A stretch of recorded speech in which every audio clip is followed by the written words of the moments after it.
না কষে কীভাবে 5 থাকলে বর্গ বের করা না যায় সেটা দেখাবো আজ। 5 আছে, শেষে 5 থাকলে 25 বসিয়ে দেবো। 5 5 25। 1 আছে প্রথম, 1-এর সঙ্গে 1-এর পরের সংখ্যা যেটা আছে সেটা দিয়ে গুণ হবে। 1-এর পরে কী আছে 2, তাহলে 2-এর সঙ্গে গুণ হলে 225। সেমভাবে শেষে আমাদের 25 বসবে। 2-এর পরের সংখ্যা ইন্টু দিয়ে 3 সমান 625। সেমভাবে প্রত্যেকটাতে 25 বসিয়ে দেব। প্রত্যেকটাতে আমরা 25, শেষে 25 আমরা বসিয়ে দেব। প্রত্যেকটাতে শেষে আমরা 25 বসিয়ে দিলাম। এবারে এখানে কি আছে 3 ইন্টু, তাহলে কী হবে 4 আছে, তাহলে 4 ইন্টু 5 আছে, 5 ইন্টু 6 আছে, 6 ইন্টু 7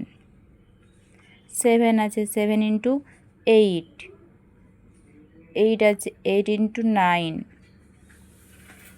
আছে, 9 ইন্টু 10 আছে, 10 ইন্টু 11।